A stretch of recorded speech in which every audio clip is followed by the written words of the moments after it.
Folks, welcome back to a very special episode of the Logic Speak podcast. I'm your host, Adam Bieber, and this is Jason Etheridge. Jason, welcome to our show. Thanks for having me. Hey, and this episode is going to come out when we're recording it. It's going to come out next week, so it'll be on a delay.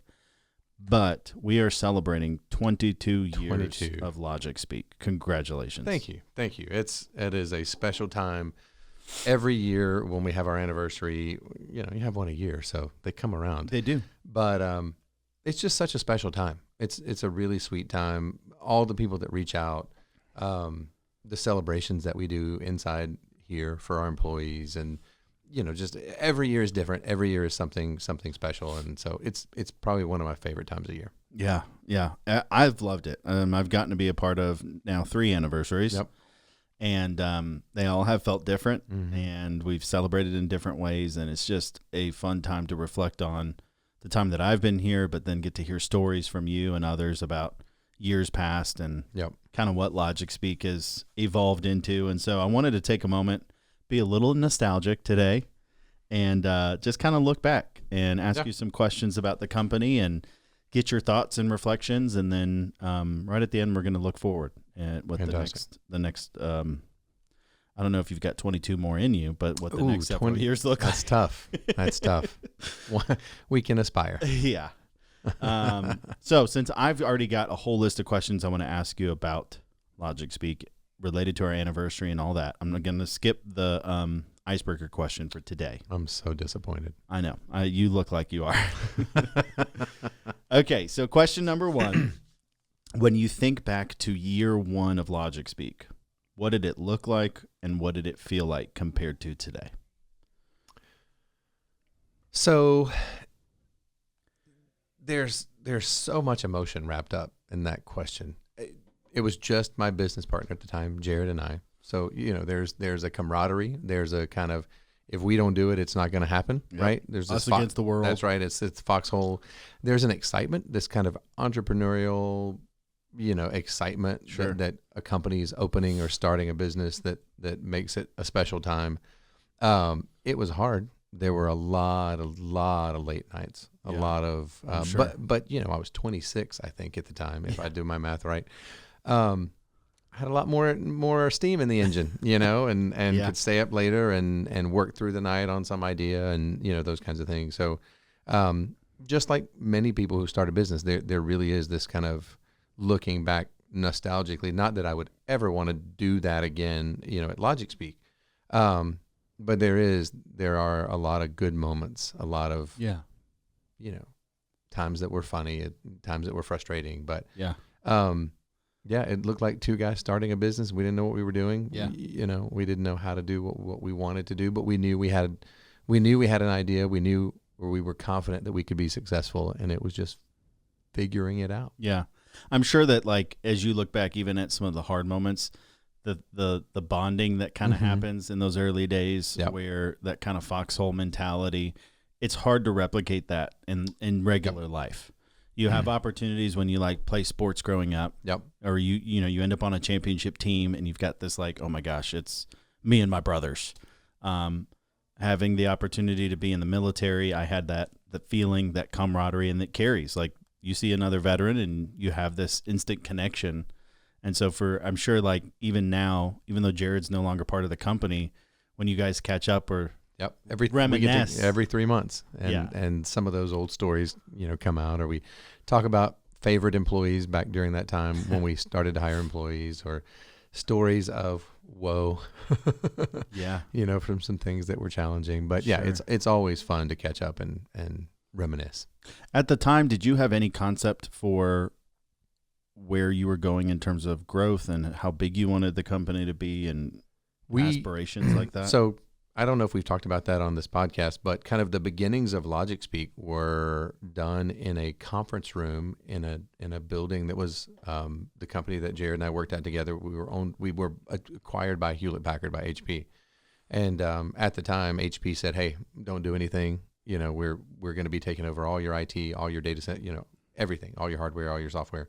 And so really we didn't have any money or approval to do anything other than just keep the lights on from an IT perspective. Sure. And so we had the luxury of spending 6 months in a conference room dreaming about Logic Speak. So we did think through things like, how big do we want to be? How, what services are we going to end up offering? How many employees are we going to have? So we did a lot of kind of dreaming back then. Certainly our dreams were maybe a little high-minded. Take over the world type. Of course, you have to believe that you can take over the world. But we did. We had a lot of things, and it's funny looking back. There are some things that we nailed, that we did well. We matched, and then there are some things that we never could have seen coming, or some zigs and zags that you wouldn't have planned for, but that turned out better than the original plan. Yeah. So I'm really proud of where we've come in 22 years. I certainly don't think we could have envisioned Logic Speak as it exists today. Yeah. And in a lot of good ways. Yeah, when I think about 22 years, I'm not going to tell you how old I was when you started the company. Okay, one story. So this morning, we had some mimosas for the employees, kind of on our first day back in the office after the anniversary yesterday. And one of our employees said, I was only one when you started the company. I'll just leave that right there. I was 11. See, not so bad. Yeah, not as bad. No. But I wasn't going to say that, but it's amazing the amount of, when you just look at the macroeconomics of what's happened in 22 years, we have lived through a lot as just a civilization. Yeah. Not only civilization, changes in technology are just unbelievable, astronomical. But I think of like major global events, like you were right on the cusp of, or right on the makings of the global war on terror. So we're at war as a country. We have a whole lot going on. Yep. Post 9/11, kind of chaos. Then you go into the recession. Housing crisis. That's right. 07, 08. And then things start to pick back up. And just when we thought we were riding the economic wave of our lifetime, we get hit with a global pandemic with unprecedented times. Yeah, absolutely. And it's just crazy that you missed one. Actually, right before we started the company, there was the .com boom and then bust. Of course. Right. So coming out of that as well. So yeah, we've seen, in a scant 22 years. Yeah. A lot. Some dramatic changes.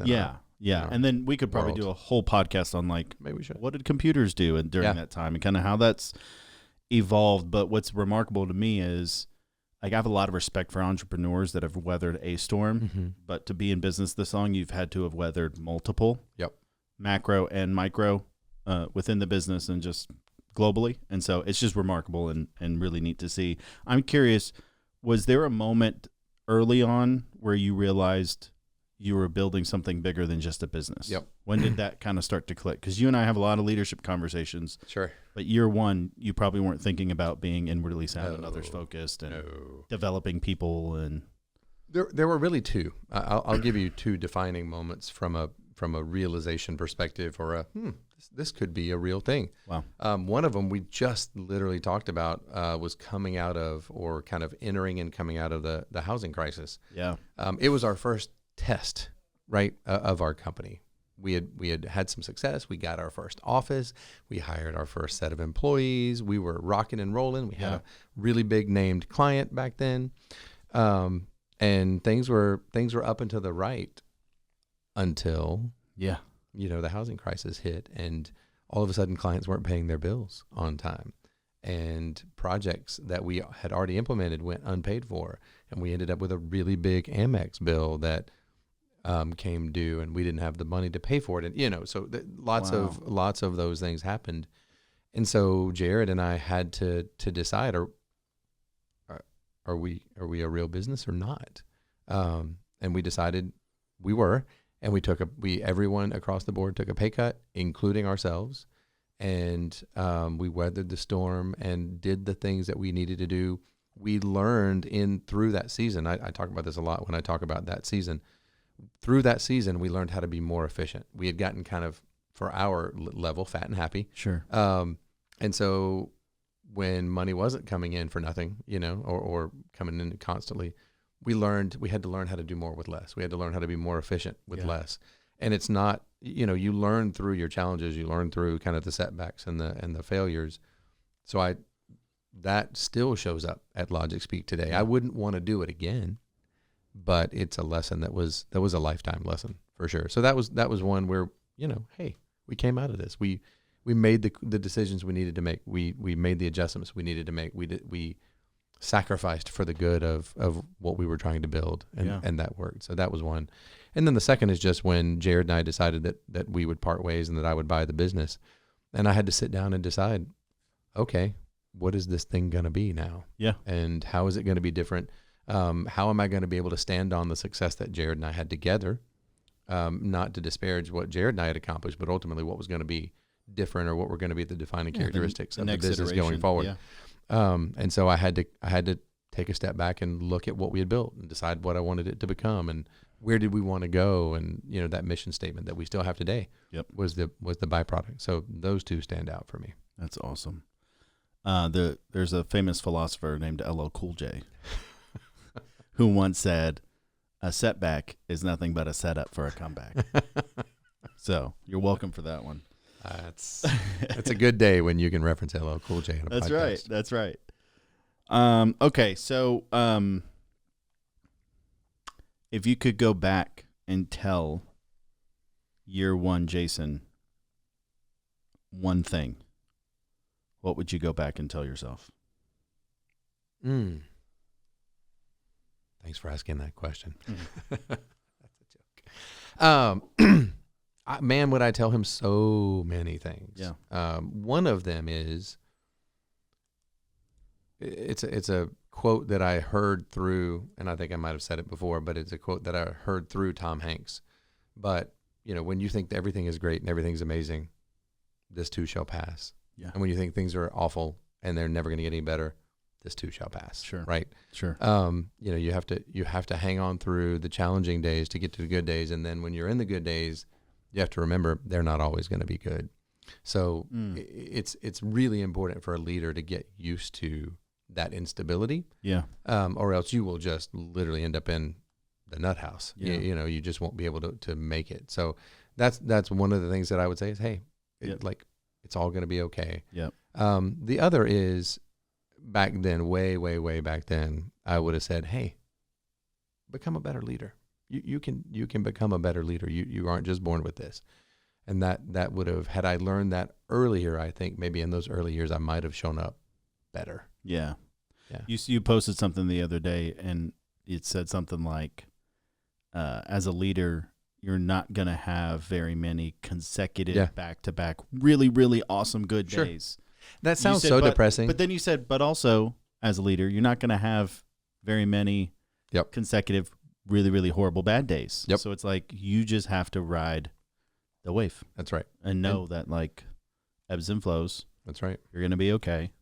Stay steady. Mm-hmm. I think also being mission-minded gives you, like, a really strong true north to stay focused on. That the ebbs and flows, some folks, it's hard to deal with. Yeah. If they don't have that grounded mission. What would you say, just if you were to look back to, like, in the biggest, what would be the biggest lesson in 22 years that you've learned about leadership? The biggest lesson that I think that I've learned is that as a leader, at least from my worldview, leadership is about serving others. Mm-hmm. And it is something that you cannot fake. Mm-hmm. And I think we've all experienced, if we've been in the working world long enough, we've experienced a leader who says one thing with their words and says another thing with their actions. Yeah. And that lack of authenticity and lack of transparency and lack of showing up, as a secure and settled leader, can really color an entire company. Yep. And an employment experience and employees. I think a lot of times when we've experienced when an employee comes to our company and they bring the baggage of previous employment with them. Sure. And it takes a little bit to convince people, no, you can trust us. Yeah. We are interested in your best Yep. and what's best for you. Yep. And we are partnering with you to accomplish what you want to accomplish together. Right. Yeah. And I think that that's one of the things that has been a consistent over the 22 years is leveraging leadership for the benefit of those that you lead. That's the only way to fly. Yep. And Yeah, that a lack of that shows up. Yeah. People know. Yeah. You can tell it. Mm-hmm. You can tell quickly. You can't fake it. Nope. In the spirit of continuing to look back kind of over these 22 years, you already mentioned it. Technology's evolved unbelievably. Like there are things that are happening today that we could not have pictured 5 years ago, let alone 22. Nope. So I guess my question for you is, how do you, as the leader and visionary of our company, stay relevant and keep up with all of that fast changing evolution of tech? It is one thing that I think I was built for, which is why I think this is a really good question. And it certainly is pertinent to Logic Speak. Yeah. I love learning new information. Yeah. I mean, we had a little team training earlier where we talked through the Strengths Finder and one of those strengths being learning. Yeah. And input, like getting information from all these various places. And it is a passion of mine, sometimes to learn useless information. My wife would tell you certainly that there's a lot of information rattling around in my head that is not terribly valuable. But I think to continue to stay relevant, you have to be willing to be a student your whole life. Yeah, that's good. You have to be willing to learn. The information that you used 5 years ago is not always going to be relevant. And especially in IT, especially in technology, it's going to be outdated next month. And so, if it frustrates you to have to learn new things and you can't kind of adopt that culture of learning, then you will not continue to be relevant. You will not continue to change at the pace that you have to as a company to continue to succeed. Yeah, that's really good. That's really, really good. So I'm going to shift a little bit here. We talk a lot about on this podcast, and it's very evident in how we operate that the community, the backyard, is important to us. And you kind of just mentioned it, like how you show up and how you serve. You're either authentic or you're not. How has our community around us helped shape who we are as a company? One of the things that I love about our strategy of showing up in our backyard is it really fits our personality as a company in that we build very deep, long-lasting relationships. Yes. And I think that's one of the things that I just enjoy so much about our community, about where we currently are, is that we have built very deep, meaningful relationships that cross traditional boundaries, right? For instance, the Chamber is a client of ours, and we are a member of theirs. Yeah. So there is this really, really rich relationship with us and the Chamber. Sure. The people that attend the Chamber events, the people that work at the Chamber, in all the facets. And I think that level of deep relationship is maybe not the most common thing in our industry for managed services providers. IT people oftentimes, can be introverted, can be, a little bit more tied to the technology than they are to the relationships. And so I'm really proud of the fact that we have those deep relationships with our community, and we then can learn from them, and then vice versa, they can learn from us. And so it's a rich relationship. It is. It really is. I think I've realized that there's a lot of great technology, and there's a lot of great technology providers in the area, and we all try to accomplish the same goal: keep our clients secure, keep their data backed up, and keep them operational so they can focus on what they do. And so people always want to know, well, what makes you different? And I say it all the time, like, this is our differentiator, how we show up for our people. Correct.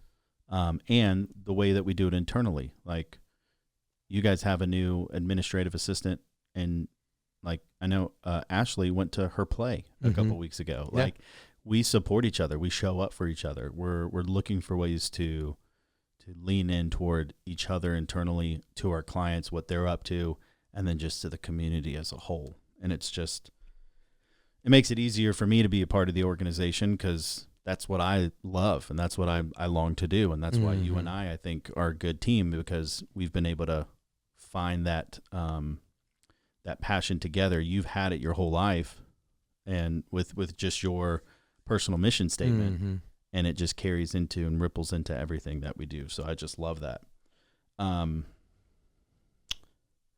So let's take the last couple of minutes, and I want to look ahead. So I'm not going to say what do the next 22 years look like, but what are you most excited about as you gaze into the future? I love Dr. Tim Elmore. One of his habitudes is windshields and rear view mirrors. And the reason why the rear view mirror is smaller is because you're only supposed to glance at it, but you're supposed to gaze through the windshield. You're supposed to gaze into the future. And so as we have glanced back at the last 22 years, now what are you looking forward to? Man, I'm an Enneagram 7. We've talked about this in the past. And so like future conversations or talking about the future is one of the things that really excites a 7. Bring it. So, let's go. But, what I will say is that what I'm so looking forward to is the growth of LogicSpeak in the next 5 years. Yeah. We have really aggressive growth goals, not unattainable growth goals, not crazy growth goals, but really attainable, healthy growth. We prioritize healthy growth, right? And so looking at LogicSpeak 5 years in the future is so exciting and compelling to me. Sure. As it relates to the office locations that we'll have, the employees that we'll get to work with, the service offerings that we will have matured and delivered. One of the things that I'm most excited about this year is our fractional, the fractional leadership offering that Andre is developing and has rolled out, that we're offering now. It really just aligns with our kind of big, hairy, audacious goal, our kind of vivid description of getting out of the server room and into the boardroom. Yep. Right. Yep. And so it's really just the fruition of that original dream. And so I think as that comes into view, as that service offering gets more and more integrated into how we do things at LogicSpeak, that there will be tremendous growth on that side. Yeah. Obviously AI is not going away. If artificial intelligence, that's what that stands for, right? For anybody who's never heard that before. Yeah. I'm kidding. But I as potentially scary as that is, the increases in technology are getting faster and faster and faster and faster. Yep. And so as a person who loves technology, I'm both excited and a little apprehensive to see what the next 5 years holds from a technology perspective as well. So it's going to be interesting. Yeah. And then lastly, we've talked about this, I think, on the podcast. We are intent on acquiring one or more companies. Yep. Not to build a kingdom, but to invite people into our core values, to invite people into our mission, to, it's built into our mission to have a positive impact on the lives of clients, employees, and community. And we want to have more employees to have a positive impact on. Sure. And so being able to invite another company into our mission, people who are like-minded, people who want to get where we want to get, that's super exciting. Yeah. That's, as we talk about the backyard, the idea that we could acquire a company in another area, geographical location, right, and we could help them adopt that culture and that way of impacting the community, and knowing that this goes beyond just the greater North Fulton area that gets to be impacted by that backyard strategy, but that we're going to be looking to show up well everywhere where we're fortunate enough to be placed. Yep. And that's exciting for me to be able to share that and extend that. And yeah, I'm excited. Thanks for sharing, and really selfishly, thanks for letting me be a part of it. Since I have the mic, I can say it. I'm thrilled that so any closing thoughts? If anybody's listening to this, you're a part of our community. You're part of our backyard. Anything you want to say to our clients, employees, and community that are listening? Well, at 22 years, I think it's a perfect time just to say how grateful I am that we have this opportunity to show up in our community, that we have the opportunity to create the deeper relationships that we've had, how people have responded to us joining the community, being part of the chamber, being part of the Rotary, being part of all the areas of the organizations that we've gotten a chance to. We don't take that lightly. I don't take that lightly. That's an opportunity and a stewardship that we've been allowed to have. And so I just wanted to say thank you to our community, also to our employees who continue to deliver every single day and continue to take care of our clients. We wouldn't be able to do what we do. You wouldn't be able to have the meetings that you have if we didn't have satisfied customers and clients who really value the partnership that we have with them. And so, that's my, that's what I want to end with. I love it. I couldn't have said it any better. Well, folks, thank you so much for tuning in, and we will be back. Jason, thank you. Thanks so much.